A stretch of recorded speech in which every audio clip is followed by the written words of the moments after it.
If you are a Christian business owner and you have tried to set goals in the past and it hasn't worked because after a week or two, maybe you've even made it a month, you've forgotten what those goals are, you've given up on them, you haven't reached them, or you haven't even made any progress towards them. Well, here's the good news. You don't have to keep doing that, living in that constant cycle of frustration, always wondering if you'll ever reach those goals or be able to be successful in those areas, because today I'm going to give you 3 skills and strategies that you need to actually make those goals work for you and to actually accomplish them and to get motivation and progress on those goals. The first one is that you need to be praying with God. I'm guessing that part of the reason that your goals haven't worked for you in the past, or the New Year's resolutions that you've set have gone by the wayside because you actually neglected partnering with God in what those plans are for you. He has a plan for you and he wants to see you succeed. He wants to partner with you in the work that you're doing because he loves your business and he loves you too. He wants you to be successful. But when we overlook partnering with him and actually asking him what he wants us to do in our business, we miss out on tapping into his power and his direction and his motivation and his ability to see beyond the short-sighted vision that we have. And so taking some time now to pray and ask him, and then listen to what he actually has to say about your business so that you can add that into your goals and into your plans for the new year. That's going to give you a lot stronger chance of success because you're inviting him in and partnering with him in his power and not just doing it on your own. The other reason that I'm guessing that your goals or your New Year's resolutions for your business have not worked for you in the past is because you write them on a piece of paper or you put them in a little notebook like this, and then you forget about them. You turn the page, you put them in a notebook, the notebook is put on the shelf, and you just forget about what those goals were. You were excited about them at the beginning. Maybe you even partnered with God in figuring out what those goals were, but then you didn't actually do anything with them. Goals in and of themselves are not going to work for you. Just saying, I want to do X, or I want to get X number of followers, or I want to make X number of revenue isn't going to be motivating for you. And it isn't going to be realistic to actually hit that goal without a couple of things. And so here's this next tip. You need to break down that goal into steps, action steps. Action creates clarity, and so we need to have a plan to take that action so we can get clarity and move towards that goal that you're working on. Putting something on your list, my classic example is create a sales page on your list. Every day when you sit down, if you look at that goal of creating a sales page, you're probably going to say, nope, too overwhelming, too much to do. I've got to create copy. I've got to create graphics. I've got to create the offer. I've got to do all of this work. It feels too complicated. And so then that goal ends up sitting on your list for a very long time.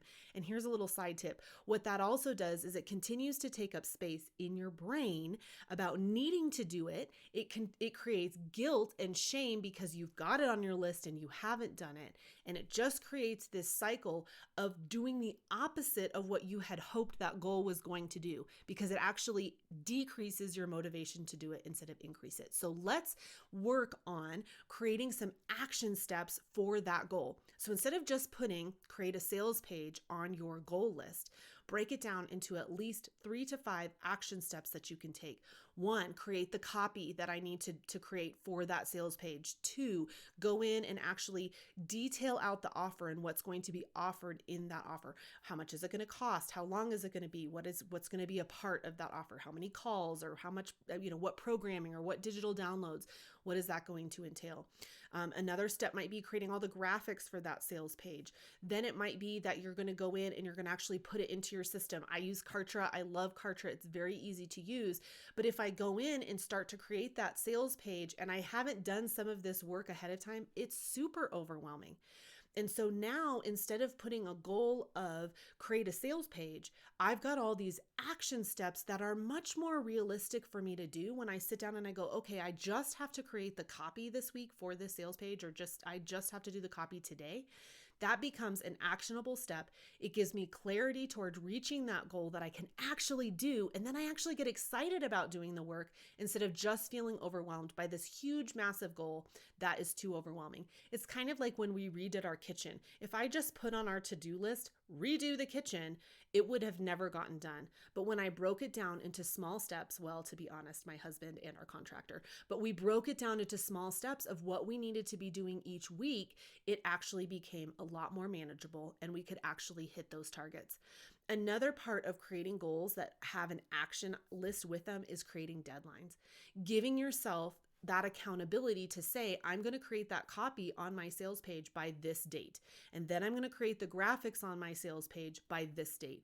You are giving yourself those deadlines. You are the CEO of your business. You're the head of your business. And so you need to be acting like that and putting those deadlines down so you meet them. And then working hard to honor the commitment that you've made to yourself. The book of Matthew tells us, let your yes be yes and your no be no. That applies to what we tell other people and promise other people, but it also applies to ourselves, that we need to be keeping our promises to ourselves. So when we create those goals, first, we partnered with God and asked Him what His plan was for us. Second, we created not only the goal, but also the action steps we're going to take to meet that goal. Then we're putting deadlines to that goal so that we have a deadline that we can keep. Third, you can't just create this beautiful plan, even if you do it in a little notebook like this, and then put it on the shelf and hope that you'll remember all the details and that you'll hit those targets. You need to have a skill that I call a weekly check-in that you use every week. It's a discipline that you do every week where you're pulling that list back out, looking at what you need to do, checking off and celebrating what you've already accomplished, but then going in and saying, what do I need to do this week to stay on task with these, on track with these goals? And what help do I need to get maybe to get them done? Where do I need to set aside time? I love to check out a room at the library. I work from home. And so sometimes I get a little stale in my thinking sitting at my desk all the time. And so I go to the library, or I'll go to a coffee shop, or I'll meet with a friend where we're just working on our businesses together, but we're not really talking. That gets me out. It gets me inspired. But how do you need to do that so that you keep checking in on these goals every week? So I do a weekly check-in. I do it on Monday mornings to start off my week. Some of my clients do it on Fridays to close out their week. Some of my clients do it on a Saturday because they are working another job Monday through Friday. And so they do their office time and work on their business on the weekends. It doesn't matter when you do this. It just matters that it becomes a discipline to do a weekly check-in, looking at your goals, tracking your progress, celebrating your wins, being realistic about what you can accomplish in this next coming up week, and setting some new targets if needed. So those are the 3 tips that I have for you, skills and strategies that you need to turn those goals and New Year's resolutions from just a list that make you feel guilty when you don't accomplish them into an actionable plan that actually moves your business forward. If you found this video helpful, which I hope that you did because these were very practical tips that you probably haven't heard before, then I just ask that you'd hit like and subscribe on my channel and follow me for more information like this to help you run your business aligned with God, creating something that is both sustainable and profitable. Have a great day.